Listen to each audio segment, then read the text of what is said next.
하트앤서울 복음방송 주안의 하나 2부 방송으로 이어집니다. 주안의 하나 2부에서는 예수님의 성품을 배우는 시간 좋으신 예수님과 은혜 설교 그리고 믿음에 관해 생각해보는 시간인 믿음이 없이는 이 준비되어 있습니다. 먼저 좋으신 예수님 들으시겠습니다.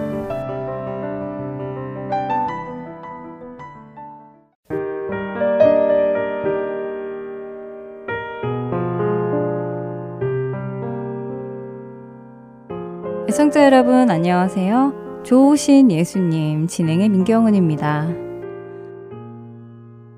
어떤 사람이나 사물, 상황에 대해 충분히 알기도 전에 마음속에 미리 형성된 고정된 생각이나 감정을 선입견이라고 합니다. 선입견은 주로 이전에 있었던 경험이나 사회적, 문화적 배경 혹은 주변에서 들은 이야기들로 생겨나지요.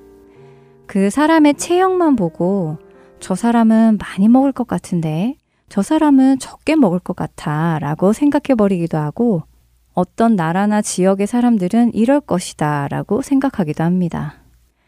외모만 보고 그 사람이 착한 사람인지 나쁜 사람인지까지 판단해버리는 경우가 모두 선입견으로 사람을 판단하는 경우입니다. 이런 편견과 선입견으로 인해 우리가 상대방에 대해 얼마나 잘못된 판단을 가지고 있었는지 깨닫게 되는 순간들이 종종 있는데요. 이런 선입견은 복음을 전하는 데에도 큰 장애물이 되기도 합니다. 복음을 전해보기도 전에 선입견을 가지고 저 사람은 전해도 믿지 않을 거야 라고 판단하고 포기해버리는 경우도 있지요. 2000여 년 전 예수님께서 사역하셨던 그 당시에도 선입견은 존재했습니다. 특별히 사마리아 사람들을 향해 유대인들은 여러 가지 선입견을 가지고 있었지요. 이스라엘의 역사를 잠시 정리해보면 솔로몬 왕의 아들 르호보암 때에 이스라엘은 두 개로 분열했습니다. 이스라엘 12지파 중 10지파가 북이스라엘을 이루었고 두 지파가 남유다를 이루었지요. 계속해서 우상숭배를 했던 북이스라엘은 끝끝내 이웃의 강대국 아수르에 의해 멸망하게 됩니다. 아수르는 북이스라엘 주민 일부를 다른 지역으로 강제 이주시키고 다른 민족을 북이스라엘로 이주시켜 살도록 하는 정책을 펼쳤습니다. 이것은 이스라엘의 민족성을 제거하고 다른 민족과 섞이게 하여 반란을 방지하고 아수르의 지배를 받도록 하기 위함이었죠. 이로 인해 그 지역은 이스라엘 사람들과 이방인들이 섞여서 살게 되었고 결혼 후 혼혈이 되면서 이들을 사마리아인이라고 불리게 됩니다. 이 때문에 남유다 백성들은 순수 혈통의 정통 유대인들만 자신들의 민족이라고 여기면서 피가 섞인 사마리아인들을 배척했지요. 더욱이 그들 사이에서는 예배에 관한 입장 차이도 있었습니다. 남유다인들은 예루살렘에 있는 성전을 중심으로 예배를 드렸고 사마리아인들은 북이스라엘의 시작 때부터 그리심산에서 자신들만의 성소를 세우고 그곳에서 하나님께 예배를 드렸습니다. 이로 인해 남유다인들은 사마리아인들을 신앙적으로도 타락하고 왜곡된 집단으로 여기게 되었습니다. 바벨론 포로 귀환 이후에 생겨난 바리새인들은 사마리아인들과 함께 식사도 하지 않았고 그들의 땅조차 밟지 않으려고 할 정도로 철저히 구별하며 멸시했습니다. 그들의 땅조차 밟지 않으려고 했기 때문에 유대에서 갈릴리로 갈 때 사마리아 지역을 통과하지 않았고 요단강을 건너 베레아를 통해 돌아가는 것이 그들의 관습이었습니다. 지름길이었던 사마리아 지역을 통과하면 훨씬 시간이 줄어드는데도 그들은 베레아를 통해 돌아갔지요. 그런데 이런 배경이 있는 사마리아 지역에 예수님께서 가십니다. 요한복음 4장에는 그 유명한 우물가의 여인 혹은 사마리아 여인으로 불리는 인물과 예수님이 만나는 장면이 있지요. 이 장면에서 우리는 한 사람을 구원하기 위해서 섬세하게 행동하시는 예수님의 모습을 볼 수 있습니다. 더욱이 배척당하는 사마리아인, 사회적 지위가 낮은 여인, 결혼을 여러 번 했었고 현재는 동거남과 결혼하지 않고 살고 있는 여인. 우리는 이런 여인에게 어떤 선입견을 가지게 될까요? 우리 대부분은 그녀가 정결하지 않은 여인이라거나 음란한 여인이라고 쉽게 생각해 버릴 수도 있습니다. 그래서 이런 여인은 하나님을 사모하지 않을 것이라고 판단해 버릴 수도 있지요. 하지만 예수님은 그런 선입견 없이 그녀를 찾아가십니다. 예수님은 바리새인들의 그 오래된 관습을 깨고 사마리아 지역으로 들어가시지요. 예수님은 마을에 먹을 것을 사오도록 제자들을 보내시고는 그녀를 우물가에서 만나십니다. 그리고 그녀에게 물을 달라고 요청하시지요. 그녀는 유대인이 어찌 상종도 하지 않는 사마리아 여인에게 물을 달라고 하느냐며 의아해합니다. 그러자 예수님은 당신이 만일 하나님의 선물과 또 당신에게 물 좀 달라고 하는 사람이 누구인 줄 알았더라면 당신이 그에게 구하였을 것이요. 그가 생수를 당신에게 주었으리라 라고 10절에서 말씀하시며 내가 주는 물을 마시는 자는 영원히 목마르지 아니하리니 내가 주는 물은 그 속에서 영생하도록 솟아나는 샘물이 되리라 라고 14절에서 생수의 근원이신 메시아가 자신임을 이야기하십니다. 그런데 그때도 사마리아 여인은 잘 이해하지 못했고 여전히 눈앞에 계신 분이 메시아임을 깨닫지 못했지요. 그렇지만 예수님은 답답해하거나 독촉하지 않았습니다. 다시 차분히 그녀의 눈높이에 맞추어서 이야기를 해나가십니다. 현재 남편 상황에 대해 이야기를 하시자 사마리아 여인은 깜짝 놀라며 내가 보니 선지자로소이다 라고 감탄합니다. 그리고는 선지자를 만났다는 기쁨에 그동안 자신이 궁금해했었던 질문을 비로소 꺼내게 됩니다. 그 질문은 바로 이것이었습니다. 자신이 어디에서 예배를 드려야 하는지에 대한 물음이었지요. 그 당시 예배란 하나님 앞에 제물을 가지고 나가서 자신의 죄를 사함받는 시간이었습니다. 그녀가 예수님이 선지자인 것을 알게 되자 예배에 관해 물어보았다는 것은 그녀가 자신의 죄의 문제 해결에 관심이 있었음을 알게 해줍니다. 그녀는 자신들은 조상 때부터 이곳 그리심산에서 예배를 하였는데 남유대인들은 예루살렘에서 해야 한다고 말한다면서 어디서 예배를 드리는 것이 맞느냐는 질문을 합니다. 그 말의 의미는 그녀는 죄사함이 있는 곳에 가서 예배를 드리고 싶다는 말이었죠. 그런 그녀에게 예수님은 영과 진리로 예배할 때가 곧 온다고 말씀하십니다. 어떤 특정 장소에 제물을 가지고 가서 자기 죄를 사함받는 것이 아니라 친히 제물이 되시고 성소가 되시는 예수님을 통해 죄사함을 받고 하나님을 만나는 일이 일어날 것을 말씀하신 것이지요. 그러자 여자는 이 모든 것들은 메시아, 곧 그리스도라 하는 이가 오시면 알려주실 것이라고 대답하자 예수님은 네가 말하는 내가 그라 하시니라 라고 요한복음 4장 26절에서 말씀하십니다. 예수님의 말씀을 듣고 그제서야 깨닫게 된 그 여인은 물동이도 버려두고 동네로 들어가서 사람들에게 메시아 그리스도가 오셨다며 와서 보라 라고 외치지요. 자신의 처지가 부끄럽다고 생각하여 사람들의 눈을 피해 우물에 물을 들어온 여인이었습니다. 예수님은 한 영혼을 위해 많은 이들의 의아함과 논쟁까지 일어날 수 있는 행동을 하셨습니다. 사마리아 지역을 방문하시고 남편이 없는 여인과 대화를 하셨지요. 그녀의 시선에 맞추어서 대화를 이어가시고 자신이 메시아이심을 깨닫게 해주셨습니다. 죄에 대한 부담감이 있었고 소망이 없는 그녀에게 소망을 주기 위해 오셨지요. 만약 지금 이 시대에 사마리아 여인이 우리 곁에 있었다면 우리는 어땠을까요? 우리는 선입견과 고정관념 없이 그녀에게 다가가 예수님의 복음을 나눌 수 있을까요? 이런저런 편견 가득한 눈빛으로 그녀를 정죄하며 가까이 가지 않았을지도 모르겠습니다. 그러나 외모가 아닌 마음 중심을 보시는 예수님께서 그녀에게 복음을 전하시기 위해 찾아가셨습니다. 그런 예수님은 우리에게도 섬세하고 배려심 있게 다가오십니다. 나의 수치심조차 예수님 앞에서 숨길 필요가 없지요.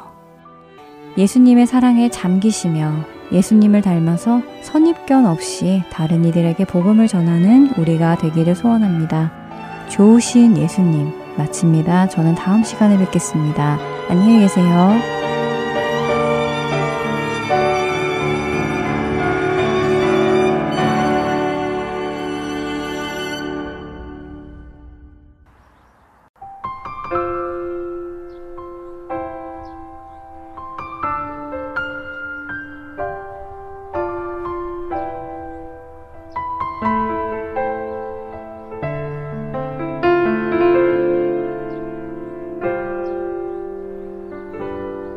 당신은 시간을 뚫고 이 땅 가운데 오셨네.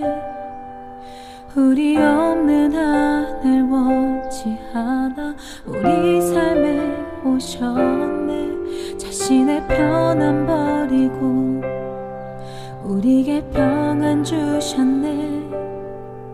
가장 낮은 자의 모습으로 우리 삶에 오셨네.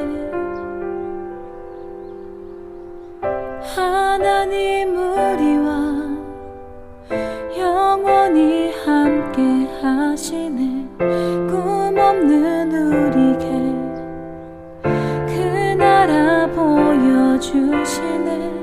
연약한 자들의 친구가 되어 주시고 힘없는 우리의 인생을 위로하시네.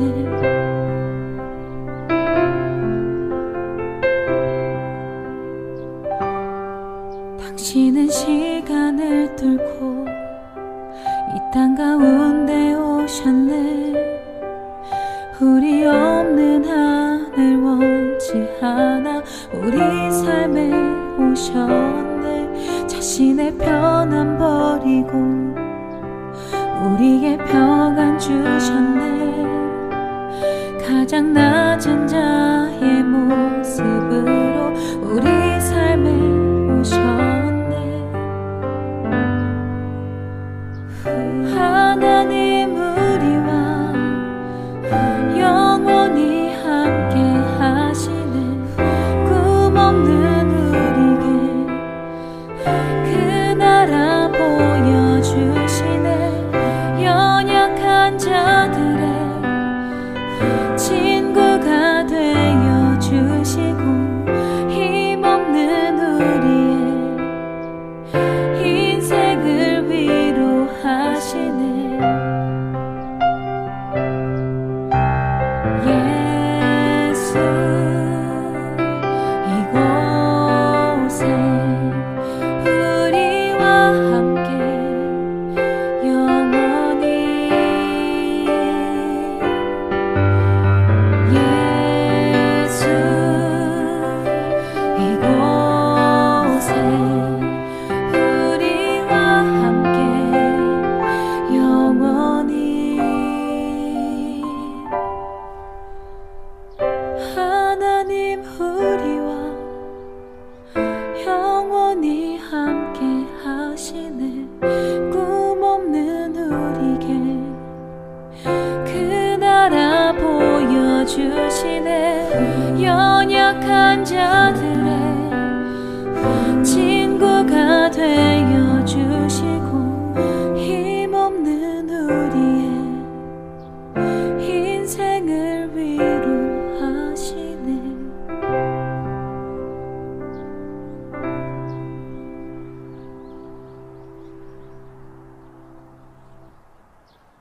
은혜의 설교 말씀 함께 들으시겠습니다.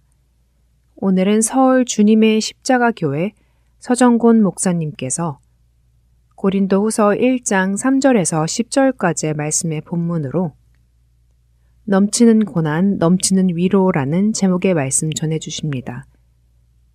은혜의 시간 되시길 바랍니다.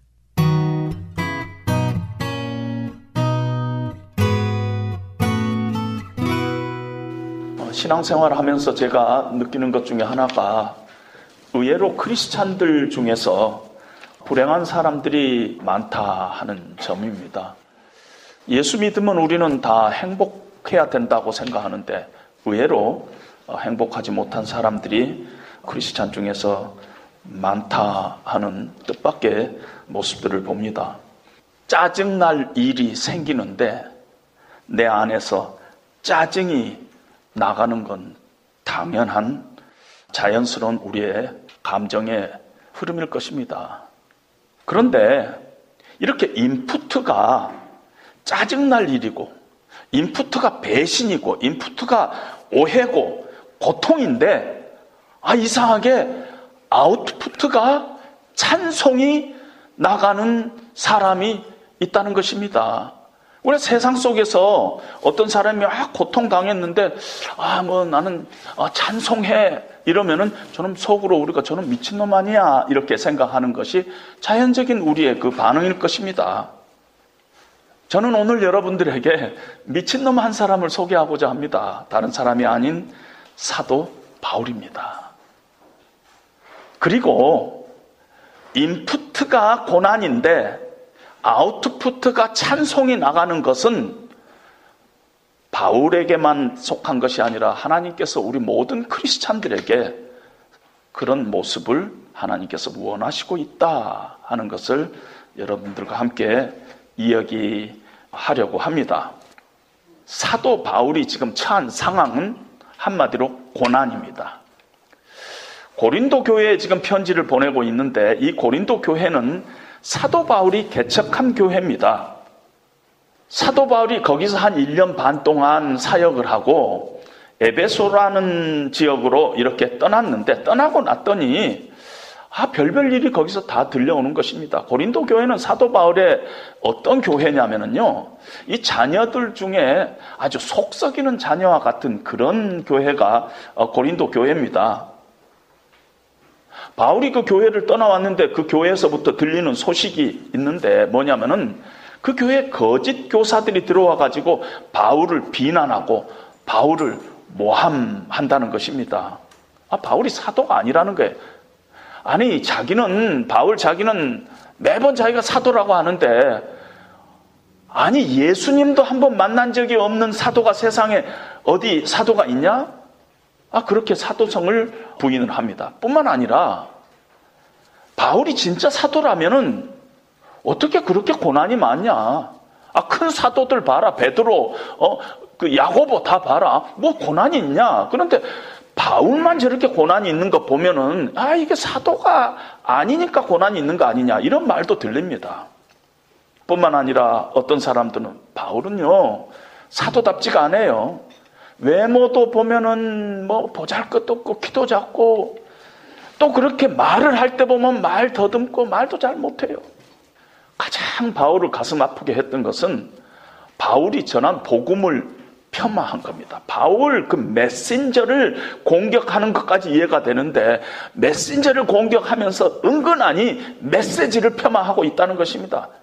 바울 좀 치우치지 않았어? 은혜를 너무 강조하는 것 같은데, 그래서 율법으로 자유했다 하는데, 율법은 하나님이 주신 거니까 우리가 지키면 좋지. 유대교가 이단이냐? 복음도 받고 또 율법도 받고 할례도 하고 그러면 좋은 거 아니야. 바울이 너무 치우쳤어. 이러면서 바울이 전한 메시지 자체를 이렇게 폄하하고 있었습니다. 그러다 보니까 고린도 교회 성도님들 중에서 흔들리는 사람들이 많아졌어요. 넘어졌어요. 그래서 저쪽 거짓 교사들 쪽에 동조를 하는 사람들이 많이 생겼다는 소식을 접하고 바울이 얼마나 화가 나고 답답했겠습니까? 한번 이런 상상을 해봤어요. 만약에 목사에게 가장 큰 상처가 되는 일이 있다면은 아마 자신이 섬기는 교회 성도님들이 딴 데 가서 이 얘기를 우리 목사님요 설교가 성경적이지 않아요.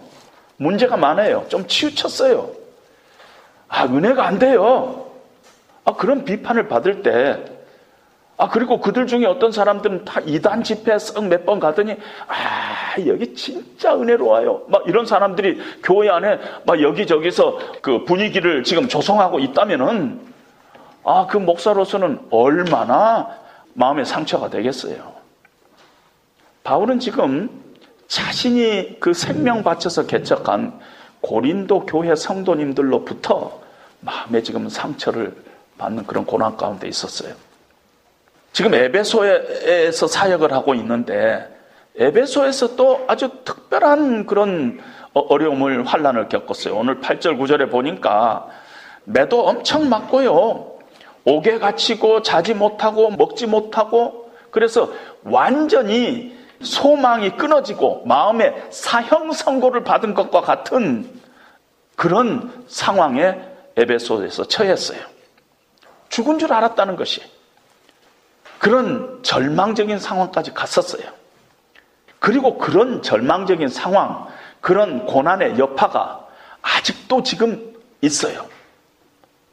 그걸 어떻게 하냐면은 사형 선고를 받은 것 같다 하는 이 받다는 단어가 시제로 이 완료형을 쓰고 있는데, 완료형이라는 것은 과거부터 계속되고 지금도 계속됐다는 뜻이에요. 그러니까 바울이 지금 사형 선고를 받은 것과 같은 그런 고난이 겪었지만 또 지금도 그 고난 가운데 있는 그런 배경 아래서 지금 바울이 고린도 후서를 쓰고 기록하고 있다는 것입니다. 배경이 고난이에요. 이렇게 고난과 핍박을 당하면은 아까도 얘기했지만 당연히 속상하고 섭섭하고 화나고 때로는 절망하고 낙심하고, 그것이 아웃풋으로 나가는 게 자연스러운데, 의외로 바울은 3절에서 찬송하리로다 하면서 고백을 하고 있습니다. 들어가는 것이 고난인데 나오는 것이 아웃풋가 찬송이에요. 그럼 들어가는 것이 고난인데 나가는 것이 찬송이다면은 이 안에서 뭐가 뒤집어진 거예요. 그렇지 않아요? 일이 들어갔어요. 고난을 느꼈어요. 상처가 됐어요. 환난을 겪었어요. 그것이 내 삶 가운데 들어왔어요. 나가는 것이 찬송이다면 여기서 뭔가 바뀌었다는 것입니다. 이 안에 뭐 때문인가 바뀌었어요. 뭔가 이 안에 고난을 찬송으로 바꾸는 메커니즘이 이 안에 있다는 것이에요. 어떤 힘이 있다는 것이에요. 그게 뭐냐는 것이에요. 첫 번째로는요, 바울의 그 10년 가운데 믿음이 역사했어요. 믿음. 여러분, 믿음을 여러 가지로 정의할 수 있지만은 한마디로 정의하면은 내 상황에 하나님을 개입시키는 행동이 믿음이에요. 내 상황에 하나님을 개입시키는 것이에요. 내 상황에 하나님을 개입시켜서 내 상황을 다시 재해석하는 능력, 이것이 믿음이라는 것입니다. 바울은 지금 고난 가운데 있어요. 환난 가운데 있는데 하나님을 내 심령 가운데 초대한 것입니다. 그래가지고 다시 해석을 하는 것입니다. 8절 후반부터 9절에 보면은 힘이 겹도록 심한 고난을 당하여 살 소망까지 끊어지고, 우리는 우리 자신이 사형 선고를 받은 줄 알았으니 이는 우리로 자기를 의지하지 말고 오직 죽은 자를 다시 살리시는 하나님만 의지하게 하심이라. 깨달음이 왔어요. 이제는 하나님 한 분뿐이다. 내가 의지할 분은 하나님 한 분뿐이다. 그렇게 생각한 것입니다. 내 상황에 하나님을 개입시켰어요. 그리고 의지할 분은 하나님 한 분뿐이다 하는 그런 결론을 내린 것입니다. 그러고 보니까 하나님은 죽은 자를 살리시는 분이에요. 그러니까 그 하나님은 이렇게 무너져 내리는 사람, 이렇게 살 소망까지 잃어버린 사람을 다시 일으켜서 새로운 시작을 하게 하실 분은 하나님 한 분뿐이라는 것입니다. 하나님은 죽음을 부활로 바꾸시는 분이 아니냐? 그 하나님이지 않느냐? 그 하나님을 내 심령 가운데 초청하고 고백하기를 이제는 하나님만 의지하겠다 하는 그런 결단을 하고 있다는 것입니다. 상황에 하나님을 개입시켰어요. 이렇게 고난의 시간에 우리가 오히려 내가 사람을 의지했구나, 하나님을 의지하는 척만 했구나 하는 것을 깨닫게 됩니다. 그리고 고난이 찾아오면은 비본질적인 것들이 확 드러나면서 진짜가 뭐냐 또 드러난 것이. 고난이 찾아오면 진짜는 하나님이신데 내가 그동안에 비본질적인 것을 붙잡고 이것이 나를 행복하게 해주는 거라고 생각하고 그 쫓아갔었구나. 그때 깨닫게 되는 것입니다. 고난은 키질하는 것과 같아요. 여러분, 이 키질하는 것 보면은 쭉정이는 다 이렇게 밖으로 날려보내고 나중에 보면은 파란 알곡만, 콩 같으면은 이런 알곡만 이렇게 다 남지 않아요? 그때서야 내가 나를 의지했구나, 내가 사람을 너무 의지했구나, 그때 깨달은 것입니다. 그리고 이제는 내가 의지할 분은 하나님뿐이다 하는 이런 자각이 머리에서 가슴으로 내려옵니다. 그리고 그때 안 보이던 것도 보이고요, 안 들리는 것도 보이고, 무슨 환상을 봤다 그런 게 아니에요. 하나님의 말씀을 보면은요, 예전에는 그냥 지나치던 것들이 확 하나님의 말씀으로 다가오고 나에게 막 은혜가 되고, 그래서 이 신앙적으로 성장이 됩니다. 이 고난을 통해서. 그리고 영적으로 점핑하는 그런 시간이 고난을 통해서 생깁니다. 그리고 간증이 생기고요, 소망이 생깁니다. 고난 중에. 그래서 오늘 10절에 보니까 그가 이같이 큰 사망으로 나를 건지셨고 또 건지실 것이며 이후에도 건지시기를 그에게 바라노라 하는 그 사도 바울의 어떤 간증과 소망과 고백이 이렇게 그 고난을 통해서 나오고 있다는 것입니다. 이렇게 마음속에 믿음이 역사하니까 인푸트는 고난이었는데 아웃푸트가 찬송으로 나가고 있는 것을 봅니다. 두 번째로는요, 오늘 이 3절로부터 7절 사이에 짧은 그 성경에 보면은 이상하게 위로라는 단어가 7번이나 나와요. 7번이나. 그러니까 고난을 통해서 하나님을 발견하게 되고, 근데 그 하나님이 어떤 분이신가 보니까 하나님은 위로의 하나님이시구나, 위로하시는 하나님이시구나 하는 것이 이 바울의 마음속에 확 다가온 것이에요. 그래서 위로라는 단어를 7번이나 쓰고 있는 것입니다. 뭔가 역사했어요. 뭔가 역사해가지고 하나님을 위로의 하나님으로 고백하고 있는데, 이 뭔가 역사하는 것을 저는 복음이 내 안에서 역사했다 이렇게 표현을 해보고 싶습니다. 복음이 이 안에서 역사했어요.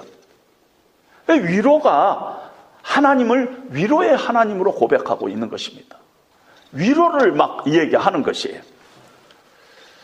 우리는 위로를 할 때, 위로라는 말을 할 때 이렇게들 대체로 이야기합니다. 내가 위로를 받았다는가, 내 말이 그 사람한테 위로가 됐을까, 이런 식으로 이야기하는데, 사도 바울은 위로를 이야기하면서 이 초점을 어디다 맞추고 있냐면 위로의 근원이 어디냐, 위로의 근원이 어디냐, 누가 위로하느냐. 그러니까 내가 위로하고 어떻게 위로받았을까, 그게 아니라 도대체 위로의 그 본질, 그 근원은 무엇이냐 하는 쪽에 초점을 맞춥니다. 위로의 근원을 알아야지 제대로 된 위로를 할 수 있을 거 아닙니까? 위로의 근원을 알아야지 내가 제대로 위로를 받을 수 있을 거 아니에요? 그래서 사도 바울은 위로의 근원 하나님이시다 하고 얘기를 하고 있는 것입니다. 위로는 말에 있지 않아요. 누가 위로하느냐에 있어요. 그러니까 똑같은 말을 해도 이 사람이 위로하면은 위로가 안 되는데 저 사람이 위로하면 위로가 되는 경우가 있다는 것입니다. 말로 위로하는 게 아니라는 것이에요. 위로는 파라클레오라는 단어인데, 연약한 자에게 용기를 불어넣고 그 속에서부터 새 힘이 솟아나게 한다, 이런 뜻인데, 위로라는 단어 말고 위로자라는 단어도 있어요. 파라클레이토스라는 단어를 쓰고 있어요. 그 위로자는 어떤 뜻이냐면은 어떤 위로한 자, 우리 속에서 새 힘을 주시는 자, 옆에서 돕는 자, 보혜사, 성령님 이름이 파라크레이토스예요.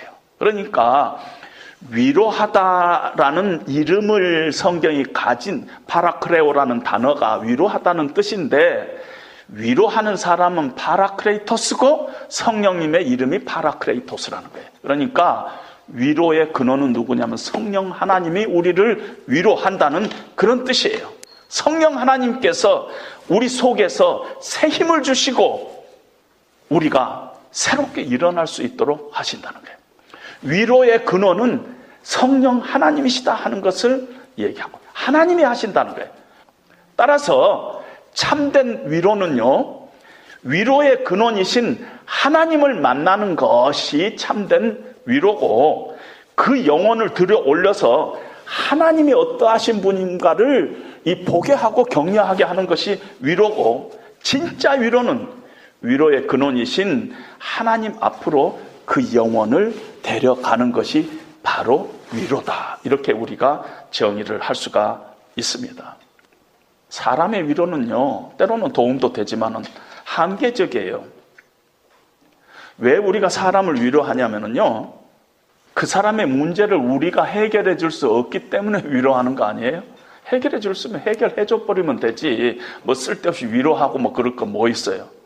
어떤 사람이 진짜 그 절망감에 빠져 있으면, 내가 구해줄 수만 있다면, 그런 능력이 나에게 있다면 위로하는 대신에 구해주면 될 거예요. 근데 왜 내가 위로하느냐? 내가 그렇게 할 수 있는 능력이 나에게 없기 때문이라는 것이에요. 많은 경우에 어려움을 당한 사람에게 우리가 위로할 때 위로가 사실은 도움이 별로 안 돼요.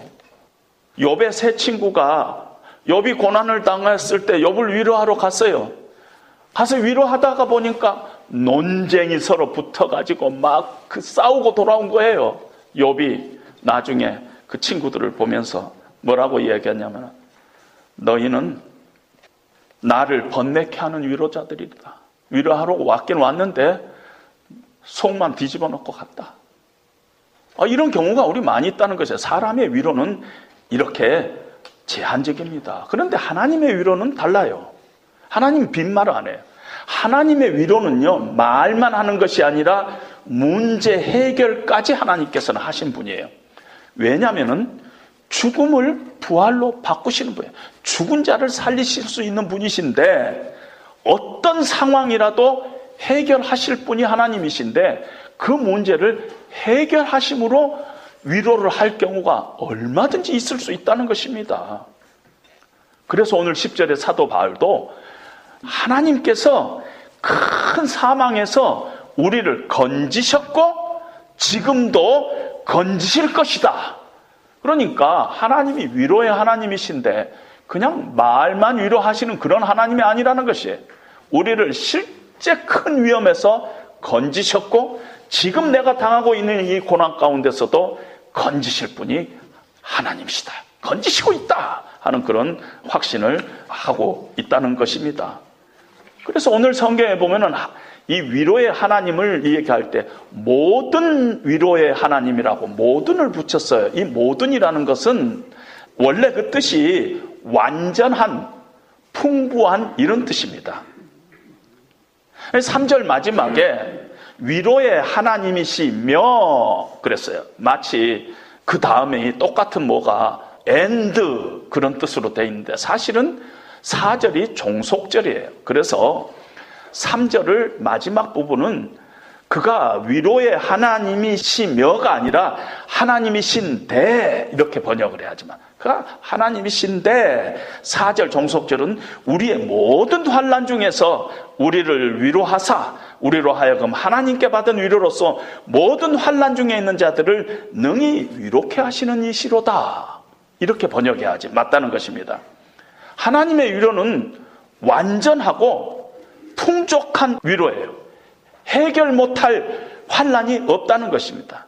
내 힘으로 도저히 빠져나올 수 없는 그런 환난 가운데서도 하나님께서는 능히 우리를 빠져나오게끔 하시는 하나님의 위로다는 것입니다.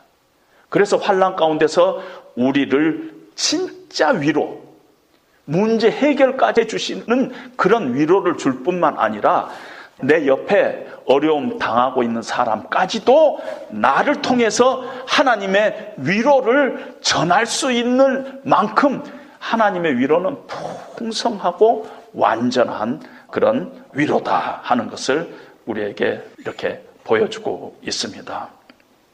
인푸트가 고난이 들어갔는데 아웃푸트가 찬송이 나온 이유는 내 안에서 뭔가 어떤 그것을 뒤집는 메커니즘이 있어요. 그것이 첫 번째는 믿음의 역사라 그랬고, 두 번째는 그 하나님의 위로의 하나님이 내 가운데서 역사했다, 그렇게 볼 수가 있습니다.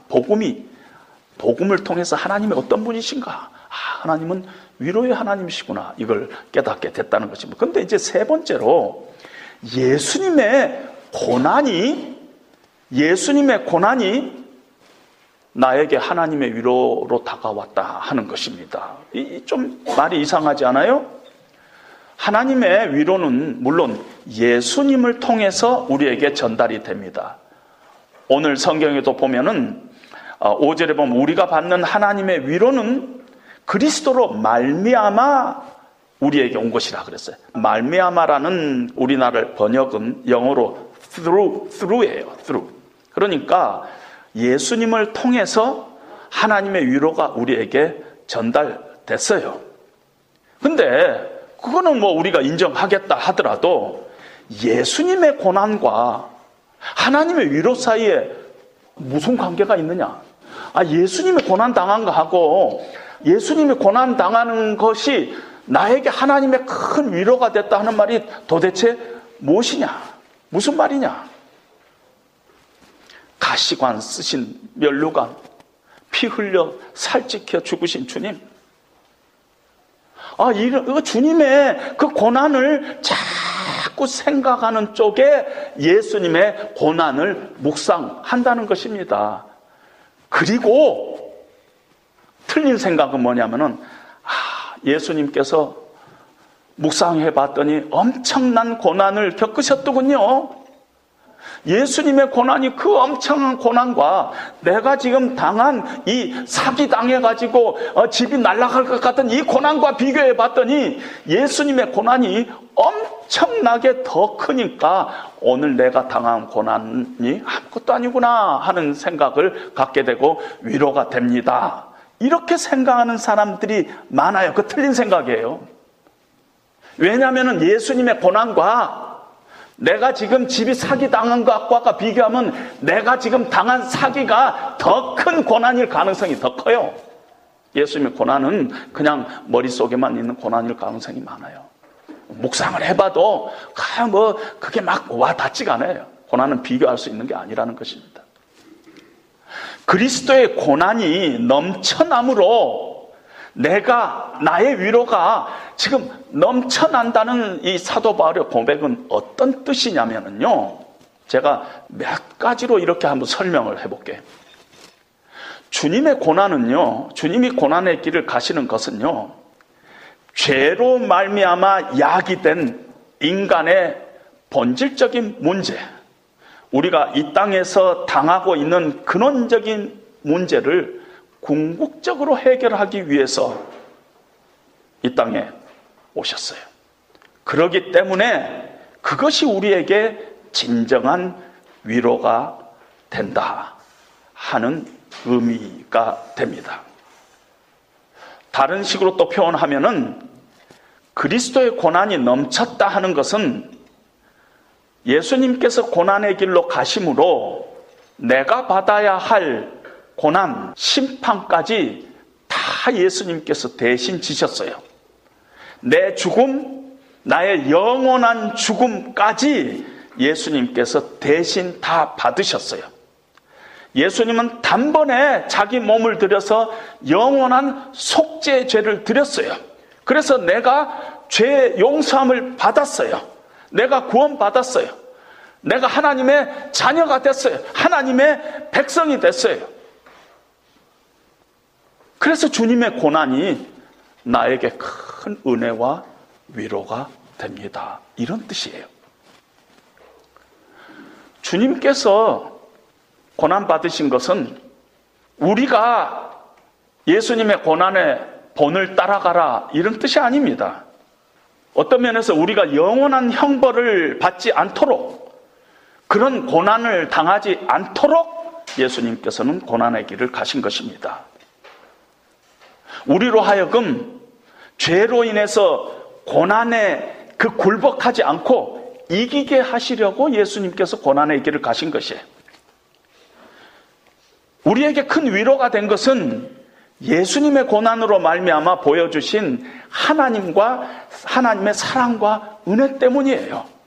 주님이 찢기신 그 살과 흘리신 피, 그 주님이 고난을 통해서 하나님께서 우리를 얼마나 사랑하셨는가 우리가 알게 되고, 그 은혜 때문에 우리 안에 이 하나님의 위로가 넘친다, 이런 뜻입니다.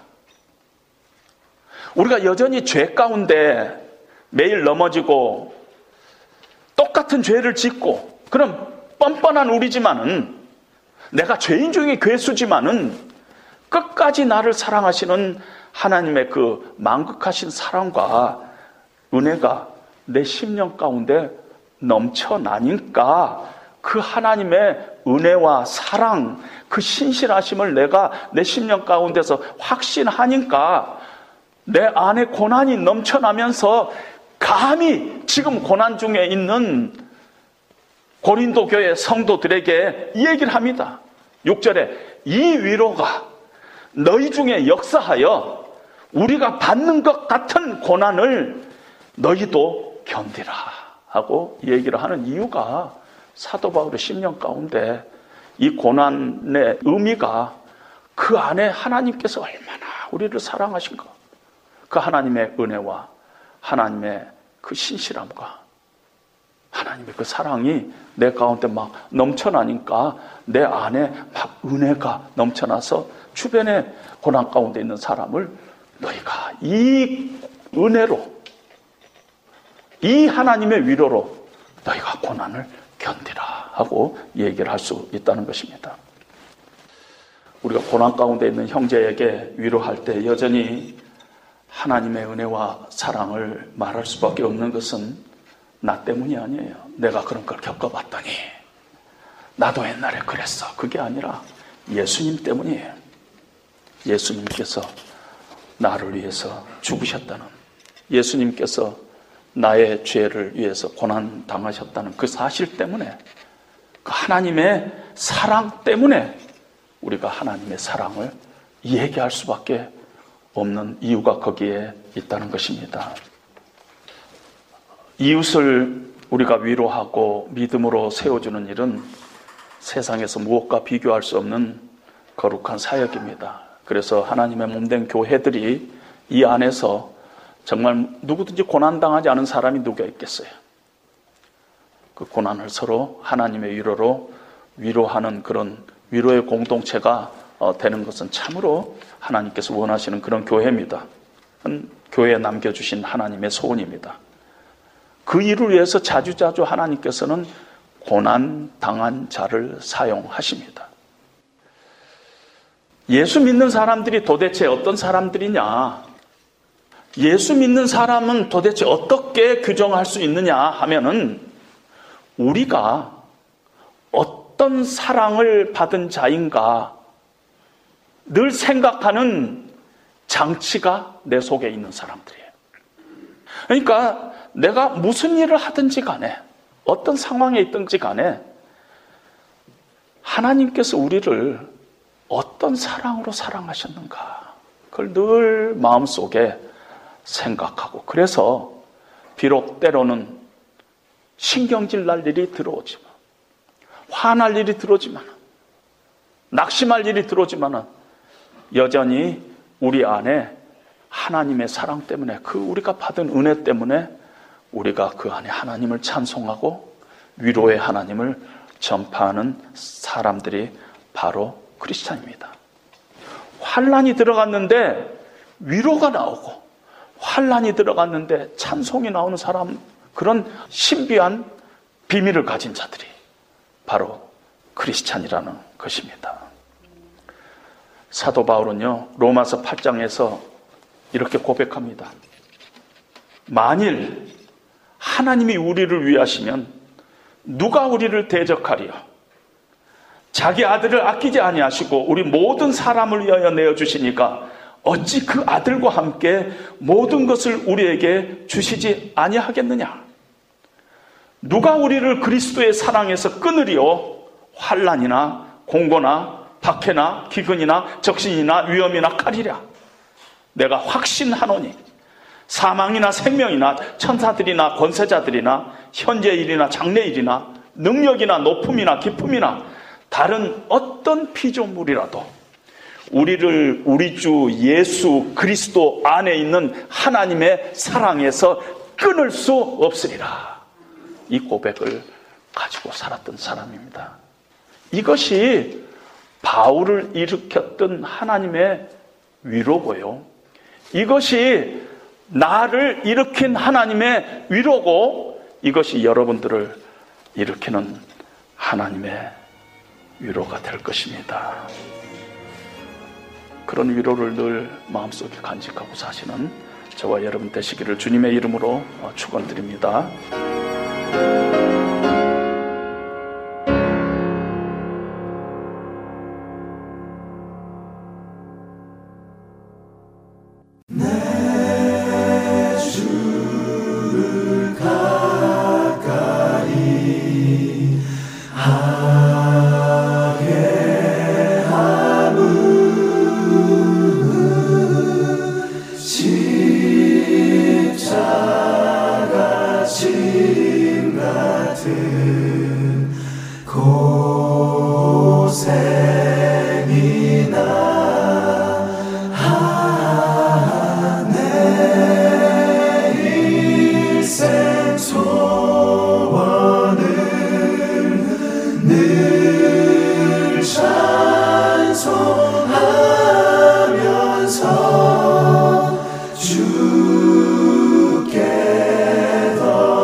복음방송 CD는 언제 나올까? 왜 아직도 안 오는 거지? 하루, 이틀, 사흘이 지나도록 오지 않는 CD. 언제까지 기다려야 하나요? 걱정하지 마세요. 602-866-8999번으로 전화주세요. 드디어 복음방송 CD가 도착했어요. CD가 파손돼서 재생할 수가 없어요. 걱정하지 마세요. 602-866-8999번으로 전화주세요.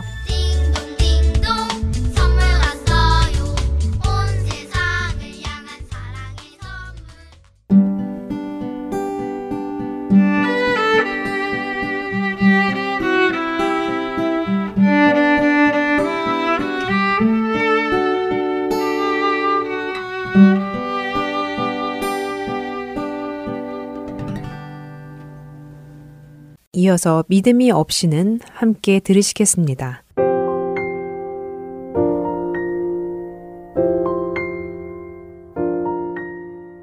여러분 안녕하세요. 믿음이 없이는 진행의 이세진입니다. 사람들은 아침에 눈을 떠서 밤에 잠이 들 때까지 크고 작은 선택을 하며 살아갑니다. 한 뇌과학자가 사람이 하루 평균 150번의 크고 작은 선택의 결정을 내리며 살아간다고 하는 것을 들은 적이 있습니다. 하루에 150번. 생각보다 정말 많은 의사결정을 하며 산다는 것이 꽤 놀랍습니다. 그 말은 우리가 인생을 살며 수백만 번의 크고 작은 선택과 결정을 한다는 말이기도 합니다. 이렇게 수많은 선택과 결정들로 우리의 인생이 채워져 가고 있다니 과연 우리들의 뇌가 평안히 쉴 시간이 있을까 싶기도 합니다.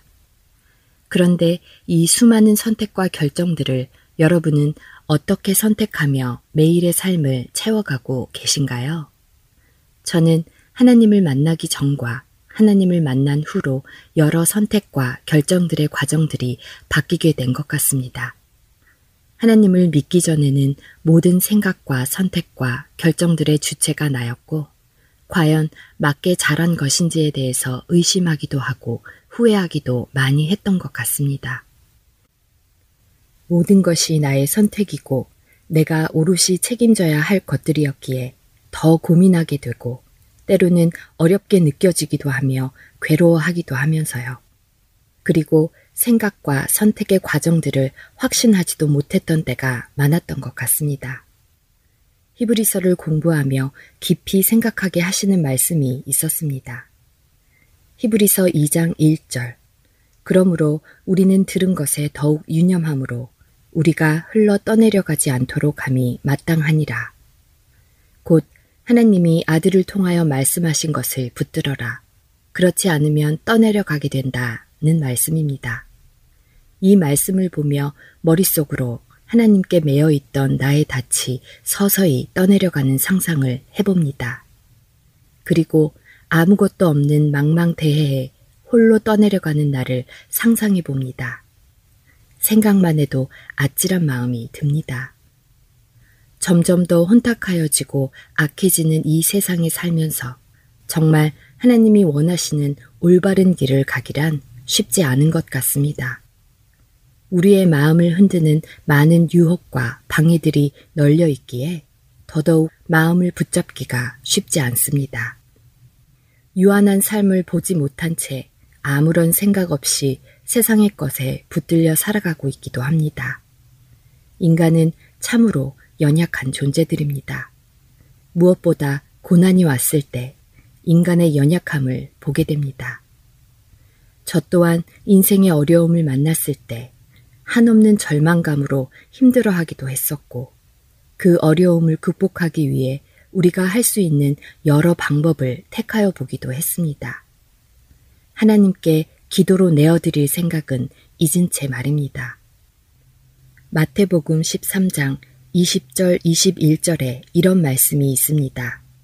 돌밭에 뿌려졌다는 것은 말씀을 듣고 즉시 기쁨으로 받되 그 속에 뿌리가 없어 잠시 견디다가 말씀으로 말미암아 환난이나 박해가 일어날 때에는 곧 넘어지는 자요.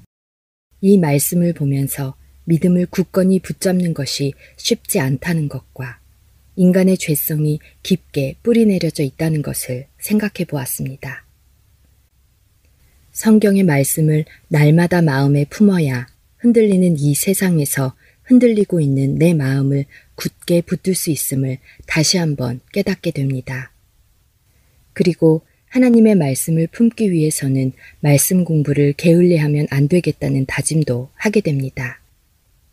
하나님을 믿기 시작했을 때에는 그저 좋기만 했고 성경 말씀의 중요성을 알지도 못했었습니다. 말씀의 능력을 온전히 경험하지 못했던 것 같습니다. 성경 말씀을 배우기 시작하면서 하나님께서 내 인생을 어떤 것으로 채워야 할지를 깨닫게 해 주셨습니다. 믿음을 지켜 나아가고 흘러 떠내려가지 않기 위한 그 과정이 쉽지 않을 것을 압니다. 그러나 주께서 주실 영광이 우리에게 있다는 것을 기억하며 견디고 주님만 바라라는 말씀이 참으로 감사하게 여겨집니다. 믿음 생활을 해 나아갈 때에도 크고 작은 고난은 끊임없이 우리의 인생을 휘청이게 만듭니다. 그럴 때마다 하나님의 말씀을 붙들고 떠내려가지 않기 위해서는 성경의 말씀으로 뿌리를 내리고 단단하게 다지는 수고를 견뎌야 한다는 것을 알게 되었습니다. 그리고 그런 과정을 지나갈 때에도 우리 안에 내주하시는 성령님의 도우심을 구하며 믿고 따르기를 소망합니다. 히브리서 2장은 구원의 창시자이신 예수 그리스도와 구원의 목적 그리고 권면의 말씀을 우리에게 가르쳐 주십니다.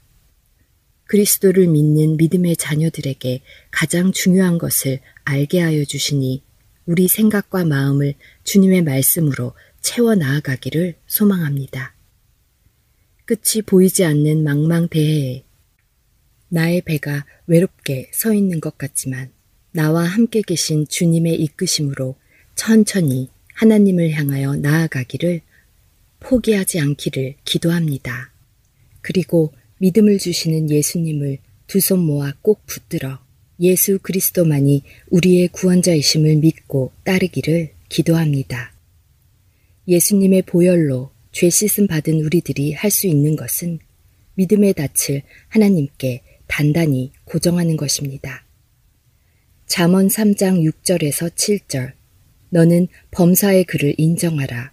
그리하면 내 길을 지도하시리라. 스스로 지혜롭게 여기지 말지어다. 여호와를 경외하며 악을 떠날지어다. 날마다 우리에게 생명 주시고 삶을 이어가게 하시는 우리 주 예수 그리스도의 은혜를 힘입어 세상의 많은 유혹과 고난과 고통에서 벗어날 수 있는 유일한 소망이신 예수 그리스도에게 우리의 믿음의 닻을 단단히 고정하여 주께로 나아갈 수 있기를 기도드립니다.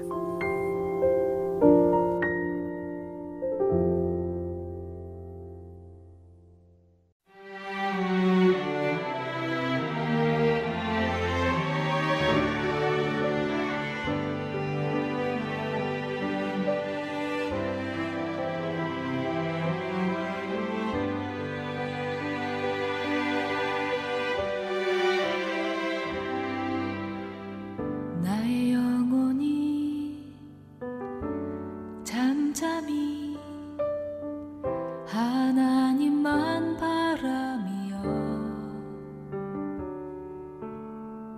나의 구원이 그에게서 나는 도다. 나의 영혼아 잠잠히 하나님만 바라라. 나의 소망이 저에게서 나는 도다. 오직 주만이 나의 반석 나의 구원이시니 오직 주만이 나의 산성 내가 요동치 아니하리.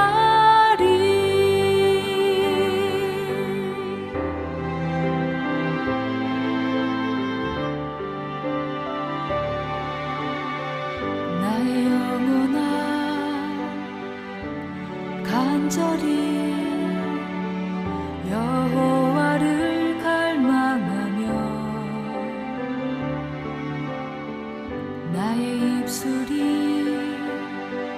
여호와를 찬양하리.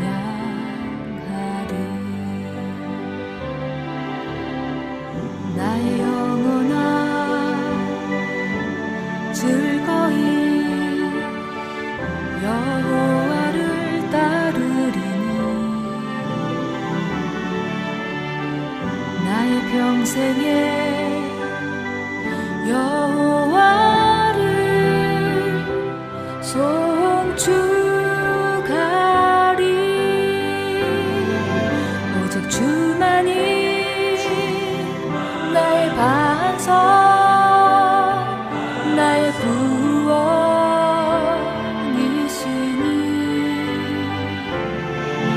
오직 주만이 나의 산성, 내가 요동치 아니하리.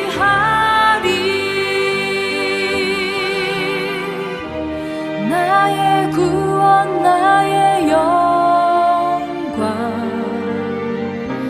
하나님께 있으니. 내 힘의 반석과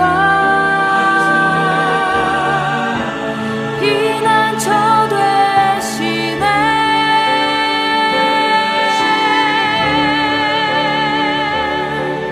오직 주만이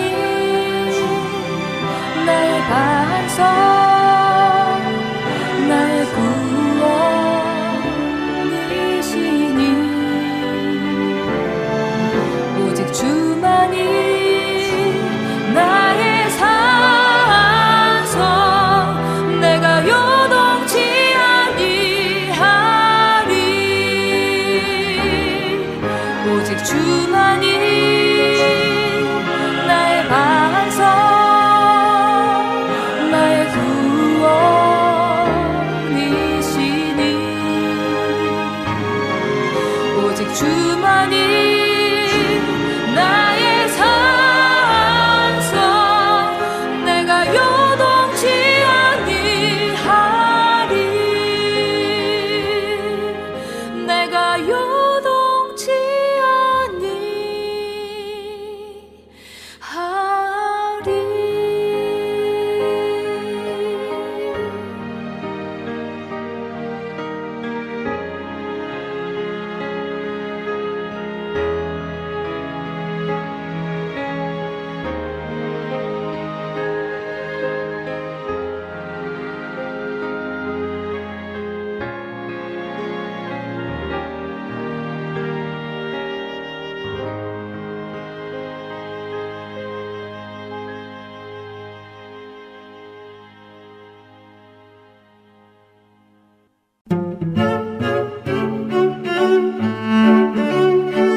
주안의 하나 2부 준비된 순서는 여기까지입니다.